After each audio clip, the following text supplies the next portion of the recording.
of the stock market that's currently happening at the start of 2020.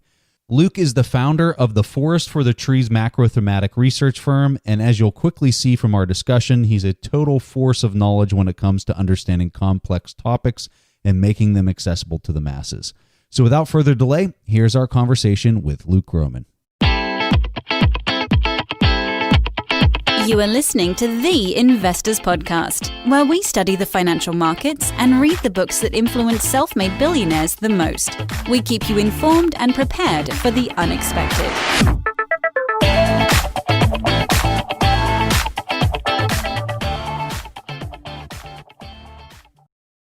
Hey everyone, welcome to The Investors Podcast. I'm your host, Preston Pish, and as always, I'm accompanied by my co-host, Stig Broderson, and man, I'm always so excited to bring Luke Gromen back on the show. Luke, welcome back.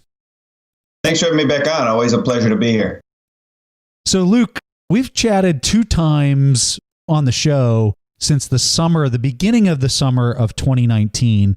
Back at the start of the summer, which was about, 7-8 months ago, you warned our listeners about the concern of the spread inversion on the excess reserves compared to the federal funds rate. Then this fall, you came back on the show, which was a very valid concern. I'm just going to throw that out there. So then you came back on the show in the fall timeframe and you talked about this repo blowout. So I'm kind of curious, what's on your radar today at the start of 2020? And maybe it's just those same concerns, but at a larger magnitude, or is there something else that's evolving at this point that you think is an extremely important macro theme and idea?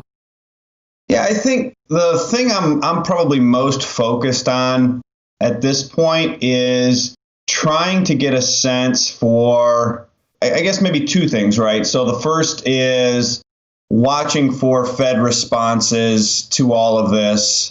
And then secondarily, and maybe more importantly, the recognition amongst when are we going to hit a quorum of investors who realize what the Fed's doing, which is effectively financing U.S. deficits through the banking system, which is effectively what began in September of last year. When you compare the Fed's balance sheet growth since September to the United States federal debt growth since September, they are remarkably close to being the same number. And so, it's this dynamic of understanding, okay, the Fed has effectively been forced into what we called, when we talked last, ceding control over the quantity of money or the size of their balance sheet in order to control the price of money, which was repo rates. And basically, there's no limit on what they can do there. Their balance sheet is theoretically infinite, but it's a question of when do more investors start to realize that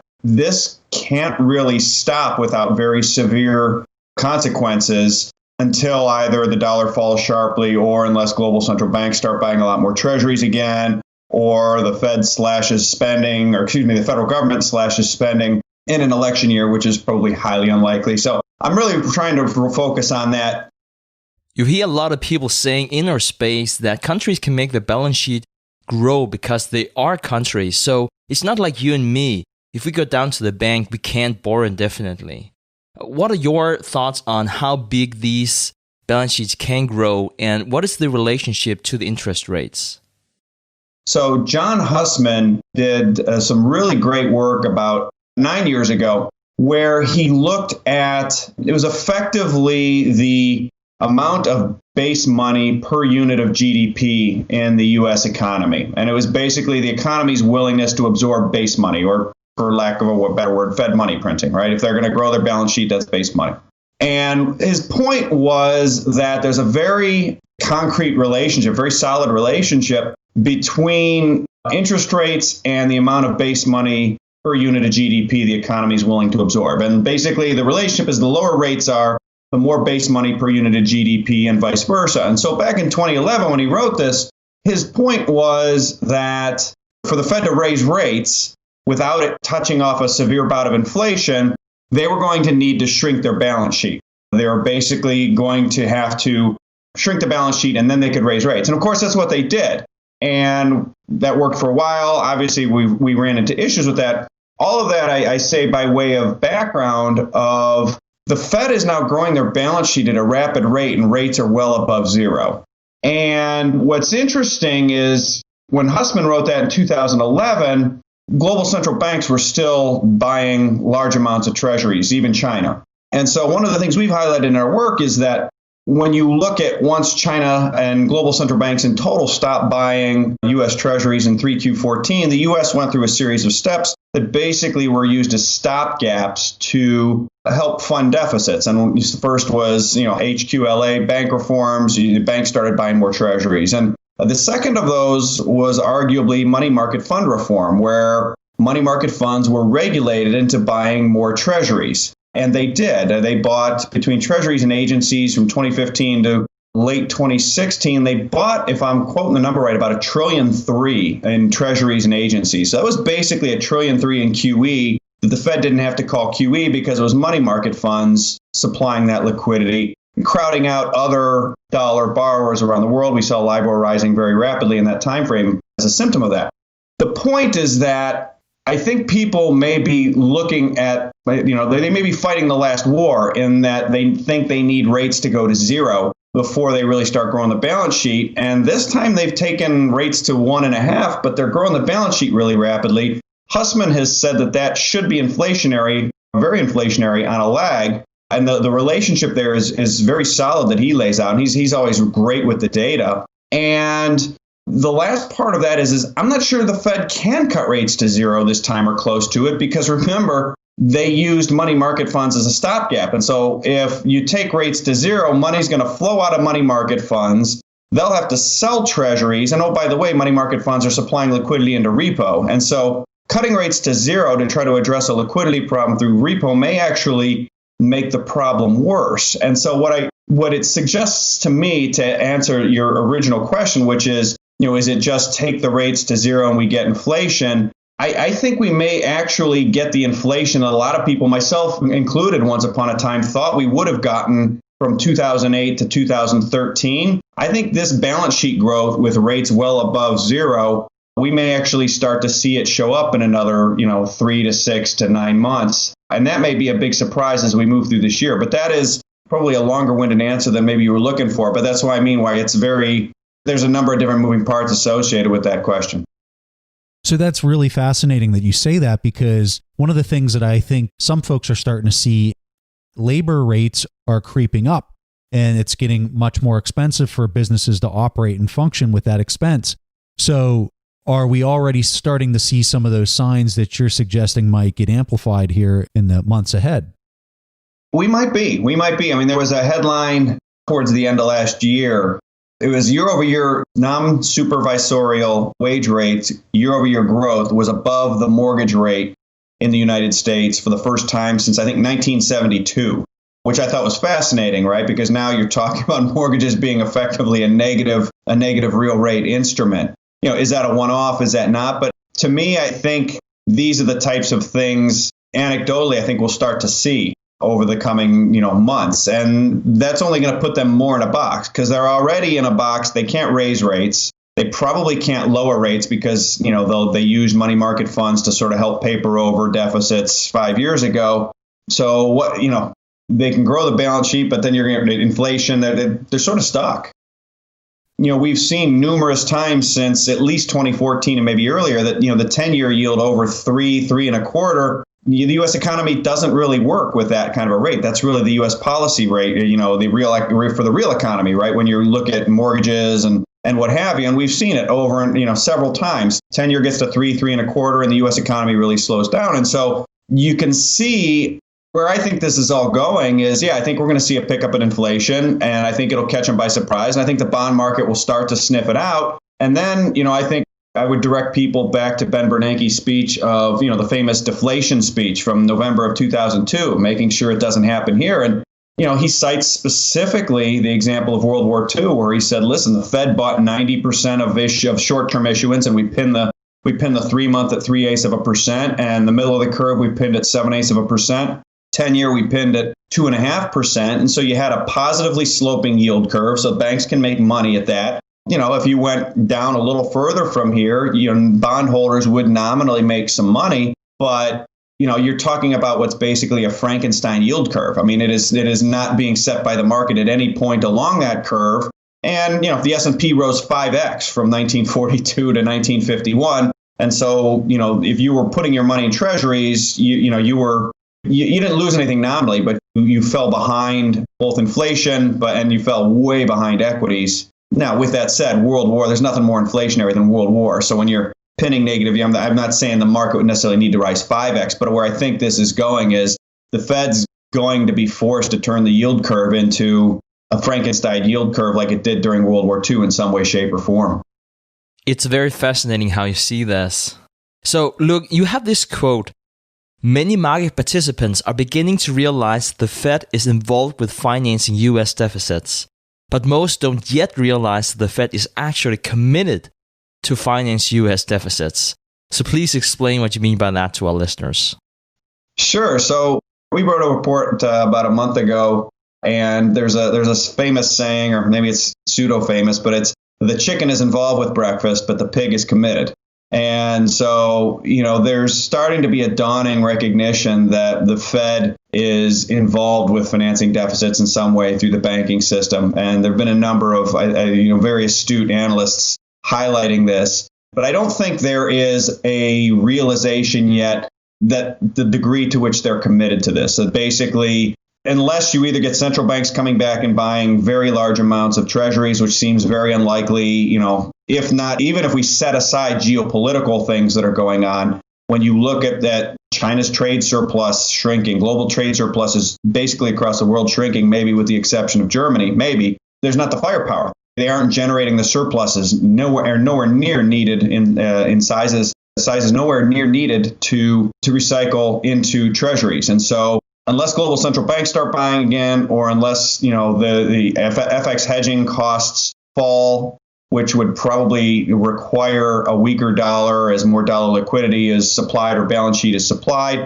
then the foreign private sector is not going to be able to buy treasuries in the size they had been historically. And then you're left with, okay, is the federal government going to cut treasury supplies? Are we going to cut spending in an election year on what amounts to entitlements, defense, or interest expense, or sort of the big three that we're spending money on? And I don't think that's going to happen. And so I don't think people realize that sort of, unless you have central banks joining that, growing their balance sheet significantly again, the dollar weakening significantly, or the U.S. government slashing spending significantly, the degree to which the Fed is really committed to basically growing their balance sheet on what they call last fall an organic basis. But I think you're going to see them growing their balance sheet, pretty close to dollar for dollar with the size of U.S. debt growth.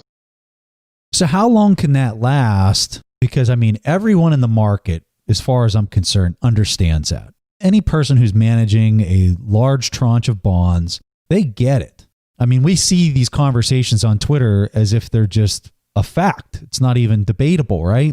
But it doesn't seem like you're seeing the dollar losing value relative to the other currencies in any kind of major way, or like it's very obvious that sell-off has occurred.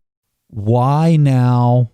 Is it now? What's your thoughts on the timing of some of that? That's a great question. I think some of it is tied into and speaks to the dynamic of this dollar shortage that exists when you look at, that you hear talked about so much in terms of the dollar denominated debt that's outstanding. When you talk about a slowing economy, that when you talk about, euro dollar markets, all these things. So it's not as if there's just the Fed doing, what they're doing with one hand. What you're really looking at are, this other hand, which is a dollar shortage pushing the dollar up. And so I would say you have sort of two tectonic forces pushing against each other to a relative standstill at this point. And, at some point you'll get slippage one way or another. And, you'll get, in my opinion, our view is that you'll get slippage to, stronger dollar if the Fed backs off too much and, sort of stronger dollar, risk off, higher short-term rates in the United States. And, to the other side, I think is the slippage will be caused by, weaker dollar slippage would be caused by, I think, a greater recognition just how long they're on the hook for this, that basically this is kind of going to continue until the dollar is weaker. So keeping that in mind, would you say that the expectation is that there will be a lot more fiscal spending? So basically the government spending money on public institutions. Would that result in a weaker dollar? It's a great question. I think it's going to have to be just sort of realization, and some of it could even be a recession, which would throw people for a loop, because historically recessions are dollar positive, right? People scramble for safety, dollar rallies. In this case, you'd be looking at issuance rising non-linearly, and the Fed would basically have to sort of take all of that down. And so, the sense I get is there's still a strong belief that, we get to the end of March and, they're not going to have to continue this. I mean, I've seen people definitely saying, okay, this is going to have to spread from the bill market to the coupon market. I just don't get the sense that people fully believe that this is going to last, basically, for a long time to come. Now, the question is, currencies are a relative game.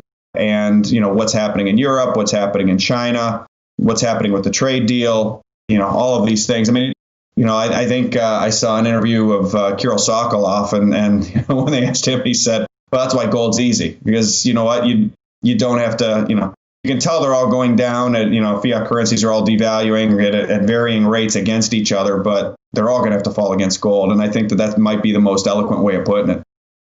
So the way I would describe it, I'm kind of curious if you like this analogy, is you have, let's just call it the yen, you have the euro, you have these major currencies, these massive in size currencies that have literally a bond market yielding nothing.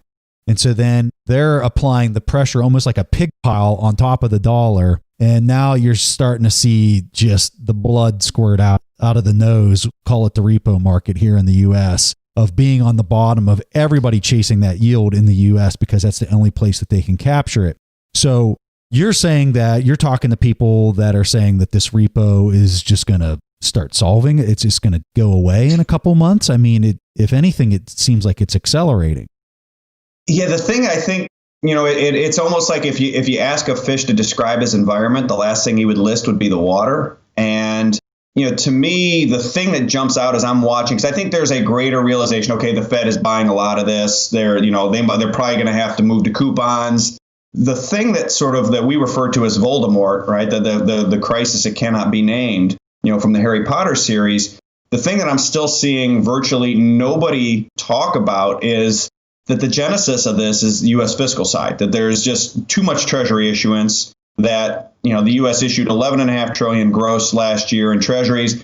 71% of that was issued at 6 months or less. And when you look at that issuance, the thing I think people are missing is that the United States government is issuing 71% of $11.5 trillion gross at 6 months or less at a time when the bid for duration is the strongest it's been in 5,000 years. And so you can only come to the one of two conclusions, which is, number one, U.S. Treasury doesn't know that the bid for duration is the strongest in 5,000 years.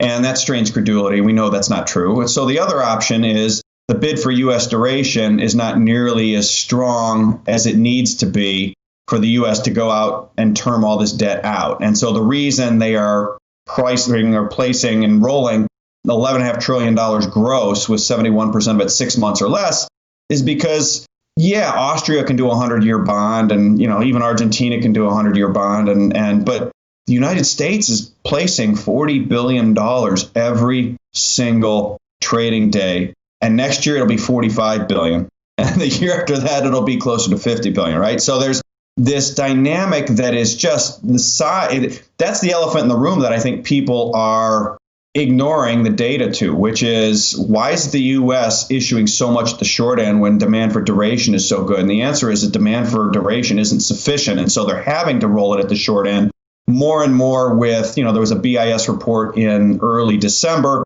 saying that, a lot of what was happening in repo had to do with hedge funds buying, treasuries on a leverage basis. So you think about that and you go, gosh, all right, we've gone from, in 3Q14, 5 years ago, global central banks were buying treasuries, and then they stopped, and it was, global private sector was buying treasuries, and that's still a very good creditor, right? You're talking about German and Japanese pension funds. Then, FX hedge treasury yields went negative last year at the end of the third quarter, and that forced more of the financing burden of the U.S. government onto the U.S. private sector. 3 months after that, we saw Fed funds rates go over IOER. 6 months after that, we saw repo spike. And that, to me, is this dynamic. And now you're seeing the BIS saying, yeah, their repo spike was partially due to leveraged hedge funds buying treasuries. And you go, all right, we've gone from financing at 10 and 30 years with global central banks who, buy for political reasons, don't mark the market, have infinite balance sheets. And 5 years later, we're financing at the short term, under 6 months, with leveraged hedge funds. And that's the trend to me that I think continues to be maybe the most important one, that you're not allowed to say that yet. And that is, to me, that realization of, okay, yes, when the bulge brackets start telling me the U.S. has a balance of payments problem and the Fed is going to have to finance it all until the dollar falls, then if the dollar still hasn't fallen at that point, then we're going to need to, maybe revisit a bit. But I suspect gold will probably be a bit higher when that realization hits. Yeah, I just want people to know, when you were here at the beginning of the summer of 2019, one of your only recommendations was gold. I don't know how much it's up since then, but it's done quite well. One of the ideas I want to talk to you about, so with all these repo operations that have been happening that are just accelerating, the primary lenders are gobbling up all the demand for this. And if it's oversubscribed, lo and behold, the Fed comes out and says, oh, well, we'll just offer you more tomorrow. Where I think the glue separates from what it's trying to hold on to here is when you look at the relationship between the primary lenders and the secondary lenders. Because although the primary lenders are getting all they can take or all that they are demanding, that's not necessarily trickling down to where the rubber meets the road for the rest of the economy. And so are we seeing this adhesive slipping away from reality? I think it's a fair characterization. I mean, I think if you look at the growth of Treasury holdings on, primary dealer balance sheets, we can compare it to loan growth more broadly. You can see that, loan growth to the U.S. government is pretty strong, and loan growth to everybody else, not so much. And so that used to be called crowding out, and it was never an issue for the U.S. It's an issue for the U.S. now, and some of that's Basel III regulation, related. And that's probably something I should have listed before. Is look, that's another way out of this. If the U.S. either exempts itself from Basel III regulations or somehow does implement some sort of regulatory fix that gets them out of having to abide by these, then that too could be a fix. But yeah, when you look at how this is basically the amount of at some point mathematically, if the rest of the world basically stops buying treasuries, there is some point where the marginal financing capacity within the U.S. economy to finance U.S. deficits, the marginal U.S. deficit, you run out of capacity. And that when you then go back and say, okay, theoretically that should happen. That's just math. Where would it show up? Where would the release valve happen? And understanding that 11.5 trillion gross issuance, 71% 6 months and under, the answer is, well, if there's a supply-demand mismatch, it's going to show up at the short end. And, so when you see repo go from 2 to 10, that was a huge sign that basically there's a supply-demand mismatch. And when you look at the buyers of treasuries among the banking sector, it's been very unevenly distributed. So you've had, JP Morgan, Citigroup, and Bank of America, basically financing a quarter of the deficit last year, effectively. That's just based on numbers, as Zoltan Pozsar highlighted, in terms of how many treasuries they've taken down and dividing that by the total debt issue or total debt growth. So it's your point, I think, is right on, that there's basically this mismatch between sort of where they're funneling the liquidity in and how it's getting through. On that idea, Luke, could you please talk to us about the idea of inflation? What most people does whenever they talk about inflation is to look up the definition that is tied to a basket of consumer goods, like groceries, oil, corn, and so on. But if you look at how the average American are allocating his or her expenses, the big ones are medical, housing, education, which is different than the textbook examples. Now, if we turn to financial assets, we're seeing the price of assets and the correlation of the monetary policies is heavily correlated. And I guess you could argue the causality is quite clear there too, because all the money that's being pumped out might not be reflected in the official inflation numbers. But one could still argue that it's driving up the unofficial inflation that is a gain for the owners of the financial assets, the haves, if you like, but it's still felt by the have-nots in inflation, whether it's recorded officially or not. But what are your thoughts on that and the idea of inflation? So I think, broadly speaking, I think inflation is undermeasured. And I think it's undermeasured on purpose for political reasons. And the reason I said is the United States government's the biggest debtor, particularly when you add up things with a cost of living, attachment or adjustment to them, right? Social Security, et cetera. So the United States has a very vested interest in understating inflation, because the lower inflation is, the lower the interest rate they're going to have to pay to float all that. And we're now at a level where they can't float anything beyond a de minimis rate. And so basically what I think you're seeing is Warren Buffett, there was a great quote he gave in 2012 in his annual report where he said, look, back in the early 80s, Treasury bonds were a great deal, but now bonds should come with a warning label. They can't possibly come close to compensating you with coupon for the amount of monetary, base growth that has to occur. And I think that's exactly right. And so the question is, yeah, I think that's happening. I think they're wildly understating inflation. B is, why is it happening? And, the answer, in my view, is it's, in service to the bond market. It's basically in deference to the bond market, broadly speaking, and the U.S. government bond market specifically. This in turn drives asset inflation, because if you're understating inflation, then, your revenues at corporate America look better. Your borrowing costs are low because the government has to have low borrowing costs. And so what does corporate America do? They go, well, great, we're gonna borrow a bunch of money at low rates, and we're gonna buy back a bunch of stock. And of course, this is exactly what we've seen over the last 10 years. I saw a chart, I think it's a Deutsche Bank chart from Torsten Slok, showing basically the only buyer equities over the last 10 years on net has been corporate America, buying back their own shares with borrowed money. And as a shareholder, that makes perfect sense. So it does. So I think what you're seeing is this dynamic where to this point, it has primarily showed up as asset price inflation. Something I've said in the past, I haven't said it recently, but I would say, when you look at the history books, political populism has historically been driven by inflation, falling standards of living on a real basis. And so when you see populism rising in Western social democracies all over the world, to me, I think that is on some level marking the market of real inflation at the ballot box. People are they're angry because they can say there's no inflation and they get their 2% wage increase. But the reality is tuition's up 9% and healthcare's up. My healthcare premiums when I started FFTT were $450 a month. And for 2020, the initial quote I got was $1,200 a month, plus a $12,000 deductible, right? I'm very blessed, but we had no change in healthcare status, knock on wood. We're young family, healthy family, and they've just quadrupled, tripled for no reason. So, people are seeing the shrinkflation at the grocery store. A pickup truck, now costs $55,000. They hedonically adjust that away because it got a softer ride and it's got a really nice screen inside and.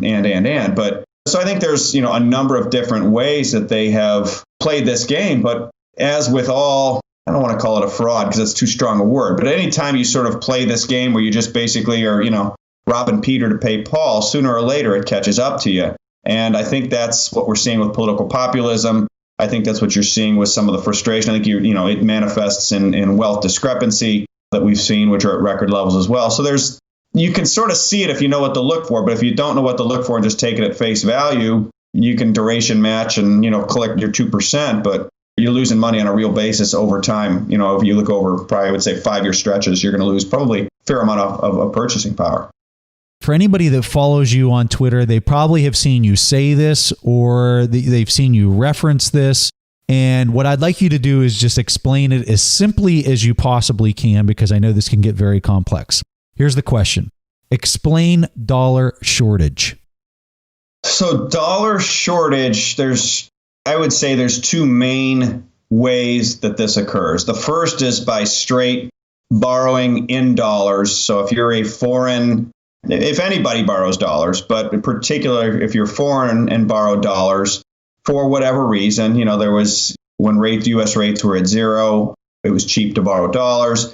That is great, but you need to pay back dollars. And then if your currency falls against the dollar, as has generally happened since 2011 or 2014, the real value or the currency adjusted value of your debt obligations has risen relative to your currency. And so there's this that translational impact, but also just the need to have dollars to pay that back. You've borrowed a bunch of dollars. Now you got to go earn them to pay that back. You're short the dollars. The other and arguably bigger dynamic is something Jeff Snyder talks a lot about in the euro-dollar market, where you are, again, you're creating dollar loans with no base money to pay it back. And it's sort of some, the bigger version of sort of the same problem, which is basically, offshore dollar deposits, offshore dollar loans. And you need dollars to pay them back, but the only people that can create dollar-based money is the Fed.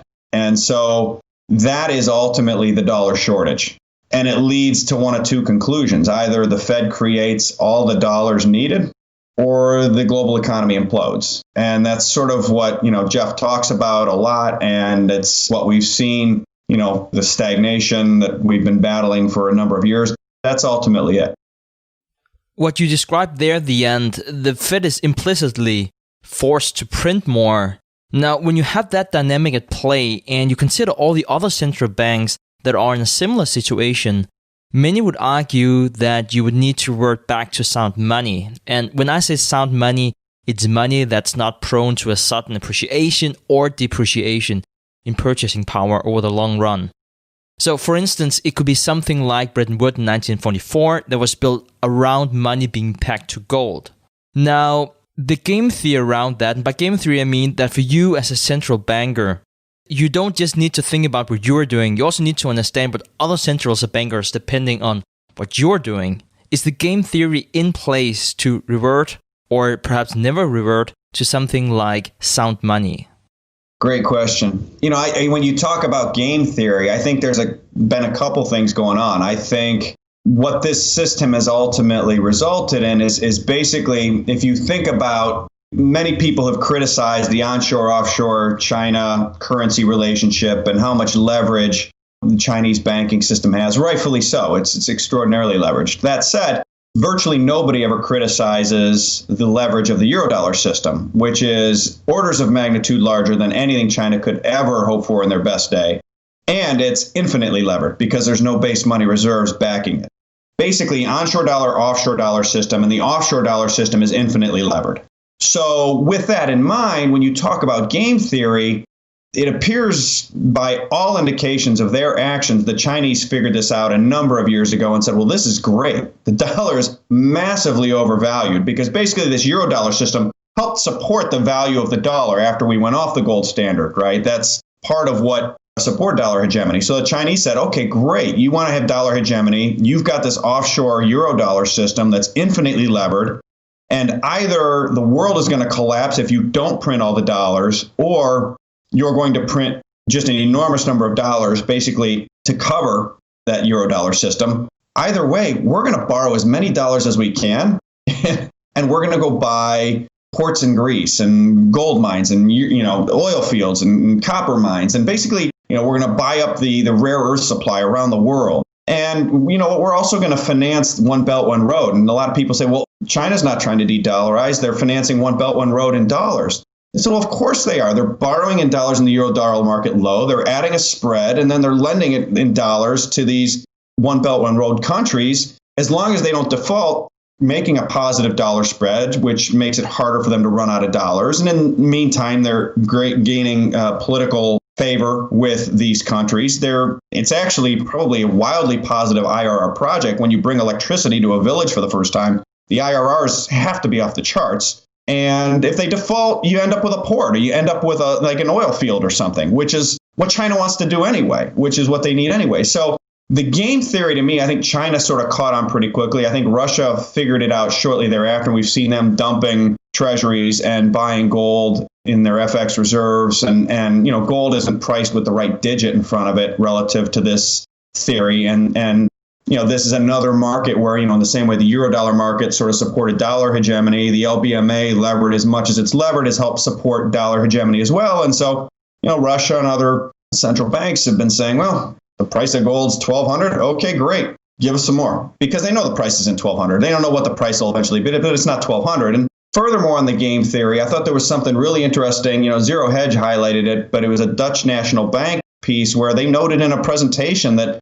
if the system collapses, gold will be used to reset the system. And so to me, I thought that was an enormous clue that yeah, the European banking system's got real issues. But at the end of the day, those are the Fed's issues. Like they wanted, the U.S. wanted the Eurodollar system and the dollar to be the reserve currency. And, I guess in theory, if the European banking system tipped over, it'd be good for the dollar for like 48 hours. But, that's immediately going to affect the global banking. There's only one banking system globally. It's a dollar-based system. And so the European banking system's problems are really the Fed's problems. So it all keeps coming back to this gun to the head of the Fed. You're going to print the money, you're not going to print the money. And I think when we talk about the dollar, it ties back to your earlier question, which is I don't think people realize yet that the Fed's going to have to bail out the Eurodollar system. They don't believe it. Nobody believes it. But that implies needing to take the Fed's balance sheet to at least 10 trillion. And, people hear this and they'll go, ha, ha, ha, ha. But that's where this movie has to go. Either that or you basically, have some sort of currency deal or Bretton Woods system where they come out and say, look, we're going to, the IMF had a proposal in 2011 when they said, let's price oil and gold in SDRs. And that's certainly something or something like that you could do where you move to a neutral settlement asset where you say, okay, all trade deficits in energy and, all current account deficits need to be settled in SDRs. And the IMF values gold at 5,000 SDR. So now you can either buy gold at 5,000 SDR or your currency has to fall, and it would reorder things very quickly. You basically back to a balance of payments type system, and you can sort of rank countries from the current account surplus to the current account deficits. But just in the SDR basket, right? The euro, the yuan, the yen would all rise, and the pound would fall, and the dollar would fall sharply. In that, if we were to rank them on a balance of payments basis strictly, so. I'm not hearing anything that, you're anywhere near a Bretton Woods type scenario. I'm optimistic. Maybe Mnuchin said there are currency components to the phase one deal that are similar to what was in USMCA. We'll see. But in the meantime, global central banks, they're buying the most gold since Nixon was in office and have been since 2010. And that suggests to me, and when it started off, it was just quote unquote rogue nations. And now it's basically everybody except for the Americans and the Canadians and the British. Okay, so this question comes from somebody on Twitter as well. His name is Will Ray. He said, Luke has been quoted saying that most investors aren't going far enough in their estimates of what the Fed will do to keep the stock market afloat in a crisis. He said, while this is good for gold, why isn't it bullish for treasuries? What mechanics cause yields to rise? When you have the U.S. government as indebted as they are, they cannot afford to pay positive real rates. Once your debt to GDP is, over 100%, and when your obligations are 500 to 1,000% of GDP, they have to pay negative real rates over time. And that's good for stocks and it's bad for bonds, broadly speaking. That's not to say in any given year. Obviously, last year, you had a monster year at the long end of the curve. And, that certainly can happen in any given year. But that is, to me, because the stock market, they have created an economy where offshore manufacturing and, we increased financialization, and then there were tax law changes that incented corporate America to, take more compensation in equity rather than in cash. And the net of it was we now have the U.S. government. One of the ways we looked at it is net capital gains plus taxable IRA distributions are around 200% of the annual growth, year-over-year growth, in personal consumption expenditures, which is about 2/3 of GDP. And so whether you look at it that way, and that's not to say people are selling stocks and buying, boats and cars and healthcare services, but just simply that mathematically PCE or consumer spending can't grow if stocks aren't rising. Whether you look at it that way, whether you look at the tax receipt impact, either both directly from, net capital gains or taxable IRA, or executive comp and options is taxable as ordinary income. So it's tougher to strip out. The bottom line is it's difficult for tax receipts to rise, and it's difficult for consumption to rise in the United States if stocks aren't rising. And so they've never explicitly said it like I just said it, but they've said enough about markets, et cetera, where you can infer that they understand this relationship, at least on some basic level. And I just think that they may not like that reality, but that is the reality that they're operating in. And I think they understand it. And as such I'm not saying the stocks can never go down. I just think that from this point, you get down 10%, you're going to see them get really aggressive. You get down 15%, extraordinarily aggressive. You mentioned a really big number there, $10 trillion on the government balance sheet. Do you see that come through monetary policy or through intensive fiscal spending? It could be both. It's interesting when we say a fiscal event, we wrote a report, probably 2.5 years ago, about 6 months after Trump got elected. And at that time, if you remember, middle of 2017, it was, hey, they're gonna run it was really the Volcker playbook or the Druckenmiller playbook, right? We're gonna raise rates and have a tight monetary policy, and we're gonna stimulate in a really loose fiscal policy, and the dollar's gonna rise, and so you need to own the dollar, and rates are going up, and something we wrote at the time is it continues to be underappreciated that the United States already has a $100 trillion fiscal stimulus. It's already approved and ready to go. Maybe it's $200 trillion, but it was approved by Franklin Delano Roosevelt in 1938, Social Security. It was approved by Lyndon Baines Johnson in 1968, Medicare, Medicaid. It was approved by President George W. Bush in 2004 with Medicare Part D and the Gulf, the wars we've had over the last 20. We sort of have had, but in particular, the entitlement, we have $100 to $200 trillion in fiscal stimulus, largely unreserved, that we're going to have to effectively monetize. I think we could definitely see the fiscal side. There was a great white paper by the BlackRock Investment Institute in August of last year that when I read it, it caused my jaw to drop. And then, these days it takes a bit to make my jaw drop anymore. But it was written by Stan Fisher, former vice chair of the Fed, Jean Boivin, former Bank of Canada governor, and then Philip Hildebrand, former head of the Swiss National Bank. And it just laid out, in the next downturn, we're going to need to do fiscal spending married with monetary policy, and we will pin yields to make sure that yields don't back up and offset the benefit from the fiscal spending. And, here by region are the legal hurdles we would have to clear to operate in Japan and in the US and in Europe and in Asia. And so it was this 20-page document basically saying, from 3 former senior central bank governors saying, here's our version of MMT and here's what we're going to do and get ready for it. So that, to me, I think is sort of fait accompli at this point. I think they're, looking for political cover. And I think a lot of people thought we needed a recession, a full-on recession to do that. And I think Fed's sort of whatever it takes moment came in September when repo rates spiked. I think that they sort of had to address that on the fly and go from there. So let me play back what I think I heard. and I want to get your opinion on this.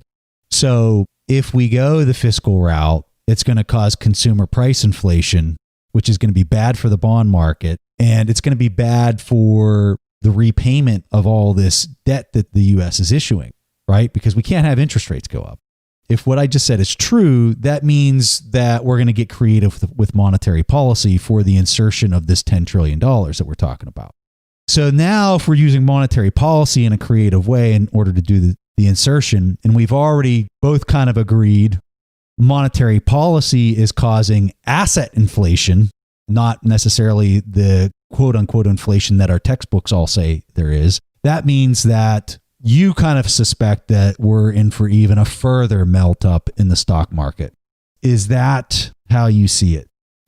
The short answer is yes. I wouldn't be surprised if we had a modest pullback here or some sort of little sort of what we used to call a normal healthy correction, right? 5 or 8%, something like that, which will probably feel like death because it's been nothing but up on absolutely no volatility for, whatever the last 4 or 5 months. But the U.S. now has the exact 180-degree opposite problem that Volcker had, right? So Volcker was trying to defend the dollar and basically was raising rates. And so the more rates, rose, the more inflation picked up, that actually helped him. And so it was sort of self-regulating ultimately and accomplished what he needed to accomplish. And now the dollar's too strong, but the Fed and central banks broadly, they're going to have a sort of non-regulating, self-regulating system here where they're going to have to, implement some combination of monetary and fiscal policy. And then the bond market's going to try to stop them. And they're going to have to implement more monetary policy to stop the bond market. And the bond market may, then, switch from just government bonds. Then maybe you see spreads rise in mortgages. Well,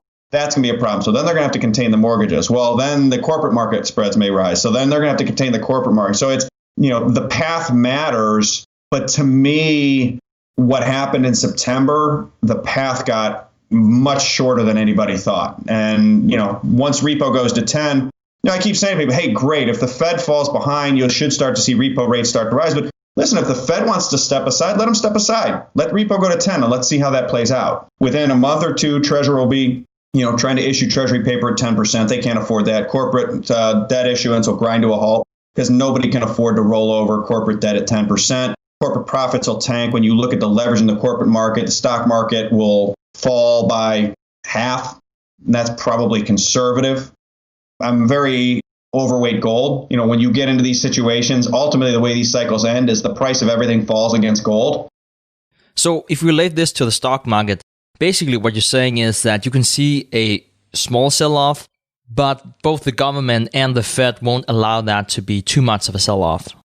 The short answer is yeah. I think you could absolutely see, especially with some of the geopolitical tensions, could you see a 5 or 8, maybe 10% sell-off? Sure. When you look at the levels of debt globally, when you look at the importance of stocks to consumption, to tax receipts, given the fiscal situation as precarious as it already is, they just simply aren't going to be able to stand aside and let it go down, more than 10%. They are going to have to do whatever it takes as you near that threshold, or maybe less, which is incredible. Are we talking about hyperinflation here? Hyperinflation is a very, there's a paper I need to read. It's a politically touchy subject. There's a number of criteria that have to happen. I have to read the IMF paper. Someone put it in front of me, but apparently the U.S. is basically checking, the majority of the boxes typically that you need. That said, we're the global reserve currency. I've been saying I think you'll see Argentina with U.S. characteristics in the U.S., which is, I think you'll see higher consumer inflation, but I think, CPI will remain firmly pinned below 3% or 3.5%. because of how it's defined, and they will change that definition as much as they have to. I may be eating Skittles one at a time, but there will be no inflation. The bag will come with one Skittle, but there will be 3.5% CPI inflation. To answer your question, I think it'll be in Argentina with U.S. characteristics, right? We have this central bank, we have this reserve currency, and they have an ability to sort of manage perspectives on inflation, pin curves. And so where I think it's going to show up is I think it's going to show up in asset markets. I think that's really where there's really nowhere else you can go to hide from. I think it'll show up in gold as well, obviously, but certainly first, I think you'll see it in asset markets. I think we'll continue to see that. Global central banks are buying gold and they're not buying treasuries. I mean, that's another wildly underappreciated. When I first started pointing that out 2-3 years ago, people looked at me like I was nuts. And now it's interesting. People, hey, well, yeah, central banks are buying 20% of the world's gold supply every year. And what's interesting is kind of everyone's going, eh. And if you went and asked, a room of 100 financial professionals, raise your hand if you've ever held a 1 ounce gold coin in your hand. Maybe 5 would raise their hand, maybe. And then, you say, okay, tell me how I could buy a physical gold coin. And maybe 2 would know where to go and how to buy a physical gold coin. It's so, I can't remember who said it, if it was Warren Buffett or somebody else, but you want to buy what's hard to buy. So anyone listening to this, Luke Gromen, he runs the macroeconomic research firm, The Forest for the Trees. I want to say something, Luke. So I bought your book, Mr. X Interviews. And the reason I bought your book is because every time I talk to you, I just walk away from the conversation saying, I just wish I could tap into his brain to fully extract everything he knows. Truly, that's how I look at you, is thank you. I know there's things that you understand that I just don't have access to, or I just haven't had that exposure or that vantage point. I just wish I could extract all of it. And so I went and I bought your book, the Mr. X Interviews, and man, I felt like I was able to get a glimpse of behind the curtain of what goes on in Luke Gromen's brain when it comes to understanding finance and economics. So I can't tell the audience enough how awesome your book is. And you know what's great about it is the way that he wrote it. It's just really easy to kind of follow along and really kind of understand what it is, the way that the questions are asked, because it's a conversation in the book between two people. And it's just such a fascinating book, and I can't promote it enough. And so we'll have a link in our show notes for your book, and we'll also have a link in the show notes for your firm there. And thank you so much for always making time to come on the show. I really enjoy these conversations. Thanks again for having me on. Always great to come on. All right. So at this point in the show, we're going to go ahead and play a question from the audience. And this question comes from Lee. Preston and Stig, thank you for your show. I've followed you for over 2 years now, and with no financial schooling, I feel like your show has been invaluable. I have a multi-part question for you. In sticking with the theme of excessive debt and fundamentals that don't seem to add up, I find myself looking for a safe place to keep my money. But with the recent repo market blow-up, it seems like it could be a precursor of worse things to come. Since money market funds seem to be the automatic sweep accounts when selling positions, is that truly a safe place going forward? How does the repo market affect money market funds? And if that's a safe default place for cash accounts, what happens during another repo blowup or Fed default? Could money be withdrawn or even reinvested into equity markets, or is there a safer place to be invested? Thank you for your help. So, Lee, this is such a very difficult question to answer. And to be quite honest with you, I don't even know if I have the right answer for you.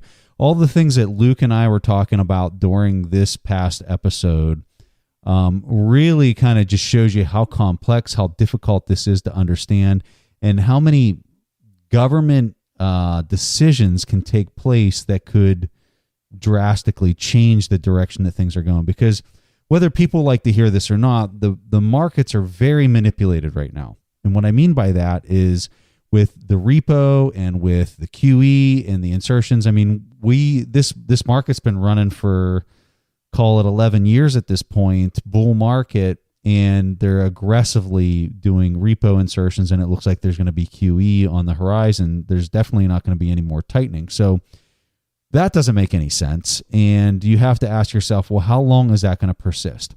My concern, and what I think might be a trigger point for where you'd see the stock market or the equity change, just like Luke and I had discussed, if the insertion point for that liquidity changes from the top of the pyramid, which is what QE and this repo insertions are doing, and it starts to become an insertion of liquidity to the bottom, which would be your universal basic income, where if you're a citizen and you paid your taxes, all of a sudden you're going to get $5,000 back this year straight into your account. That type of action, which is pretty much the same thing as QE, only you're not doing it through the bond market, you're now doing it straight through the citizens. I personally think that that's going to cause traditional textbook inflation. And if that's true, then I think that you're going to see everything securities-wise get repriced and not in a favorable way. Because when you look at how securities are priced, whether it's bonds or stocks, they're completely dependent on the inflation rate because your interest rates are a premium above that expected inflation rate. So if the expectation of that is going to go up, which very few, pretty much nobody thinks that inflation is going to go up at this point, if you start inserting the liquidity at the bottom, that's when I think that whole dynamic starts to change. This is so hard to understand. You know, when we go out to the Berkshire Hathaway shareholders meeting and you listen to Warren and Charlie talk about it, you know, Charlie Munger always makes the comment, if you find somebody who says that they understand what's going on, they're probably the person you want to listen to the least. But those are some of the dynamics that I'm thinking about. So now where this really gets interesting is when you talk about, how do I go about it in a conservative way? How do I protect my cash? Do I put it in a money market account? All these things, right? Well, like Luke and I were discussing during this show, what I think you're starting to find is the inherently the problem is with the currency. You got fiat currency all over the world. There isn't a country out there that has a peg currency. In fact, there's no incentive for a country to have a peg currency at this point.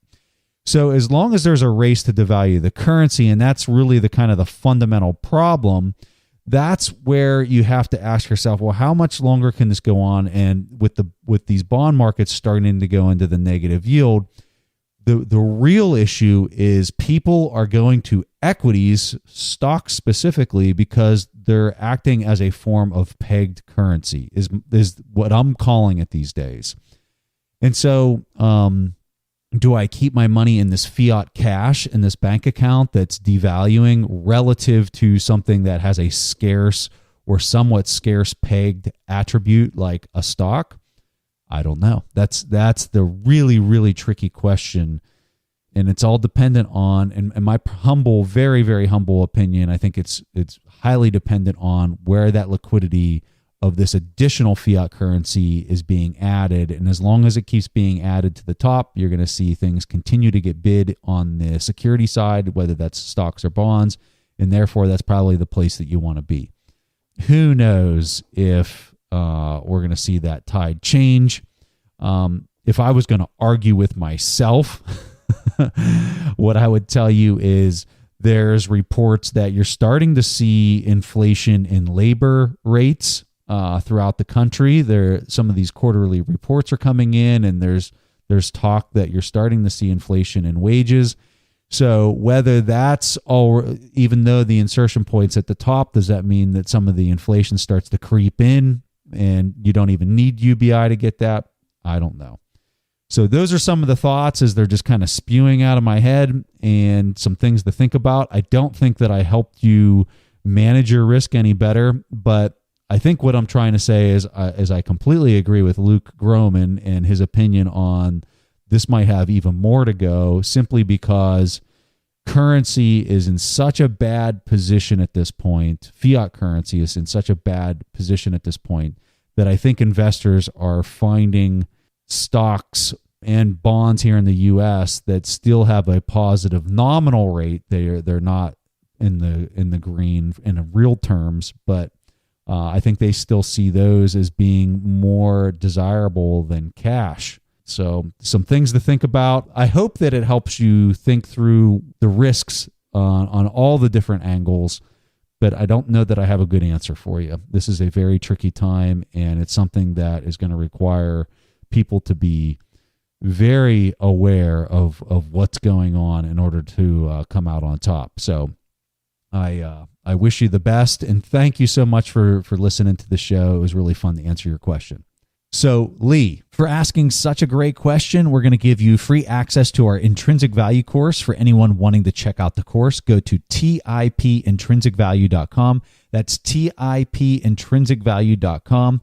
The course also comes with access to our TIP Finance tool, which helps you find and filter undervalued stock picks. If anyone else wants to get a question played on the show, go to asktheinvestors.com and you can record your question there. If it gets played on the show, you get a bunch of free and valuable stuff. For you guys out there, that was all that Preston and I had for this week's episode of the Investors Podcast. We see each other again next week. Thank you for listening to TIP. To access our show notes, courses, or forums, go to theinvestorspodcast.com. This show is for entertainment purposes only. Before making any decisions, consult a professional. This show is copyrighted by the Investors Podcast Network. Written permissions must be granted before syndication or rebroadcasting.